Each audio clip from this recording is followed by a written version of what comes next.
One is remaining retro. Well, the time has come for us to do a segment of Time to Retro, the segment where we play games that we never owned a physical copy of.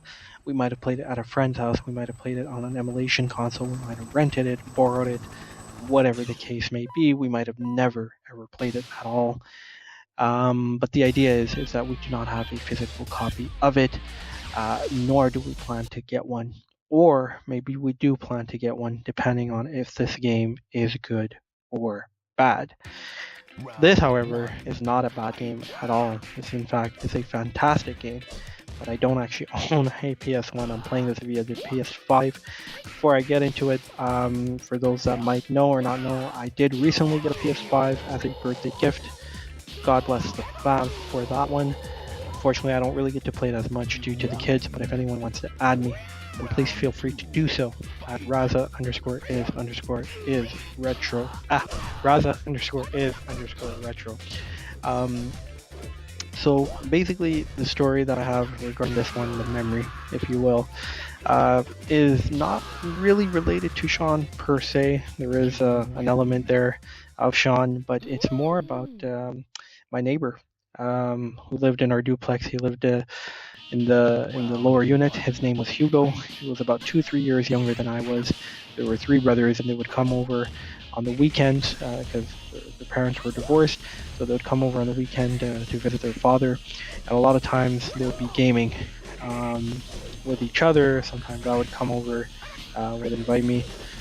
So basically, it was over there where I got exposed to PS1 because I never owned a PS1. I grew up with a Nintendo 64, and Tekken 3. That's where I actually got exposed to it via Hugo.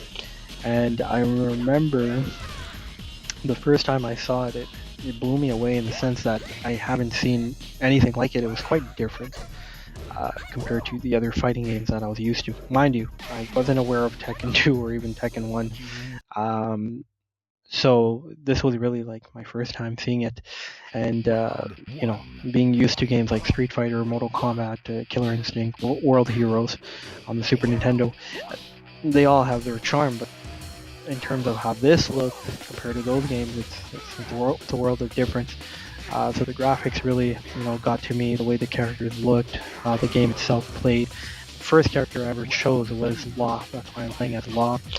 And I just remember, after playing the game, I went back home and I told Sean, I'm like, hey, I tried this new game, Tekken 3. And he's like, yeah, I know Tekken 3, I played it. And he didn't seem too, like, crazy about it. But I was like, no, like, you gotta come over sometime and play with us. So then one day, he came down and he played as well. And he's like, yeah, I played this before. It's a nice game, but he wasn't too crazy about Tekken 3. But he was happy to spend some time with us and play. But in terms of Tekken games, the ones that he started playing a little more of was Tekken 6 and 7 because we actually owned both games, and we would also play them at the arcade. Tekken 6 arcade cabinets. Some of the arcades that I went to in Montreal, which is not a lot, you're able to easily find Tekken 6 cabinets. So that was something that we would play together quite a bit when we would go to the arcade later on in life. But for me, Tekken 3 it's really the start of something special. It was my introduction to the franchise, and again, touching base a bit on Tekken 6, 7, and 8.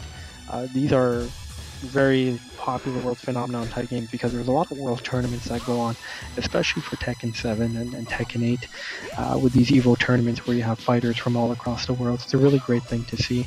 But I always like to look back, without Tekken 1, 2, and 3, you wouldn't have where Tekken is today.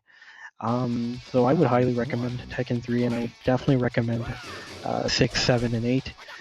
Um, and yeah, I mean, that's really just my little story about Tekken. My favorite fighter in Tekken, despite having a love for Law, and who doesn't like Bruce Lee type of characters, is actually Eddie Guardo. For some reason, I tend to really like these Brazilian fighters. But I will be doing more Time to Retros this year, and more memories of Sean. January 10th, as you guys know, I mentioned it before, is Sean's birthday. If he was alive, he would be 44. I don't know what I'm going to do on that day in terms of YouTube. I might just do a post, I might do a quick short or a video. I will have something, but I just don't know what.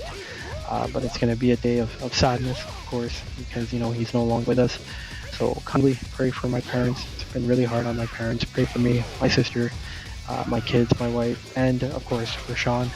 And I would just like to quickly say that if you have somebody that you love, whether it's a brother or sister, family, friend, wife, kids, whoever, if they're still here with you today, show them as much love as you can, because God forbid anything can happen. Life really does move quickly, and it can change in an instant second, and that's what happened when Sean passed away. It changed for us. It's not been the same, and it never will be. We still live, we still enjoy, we still laugh, of course, but uh, it's not the same. Simply put it. So really cherish the memories, cherish the moments, cherish the people that you have, and just remember that no matter what happens in life, always remain retro. Until the next time, God bless.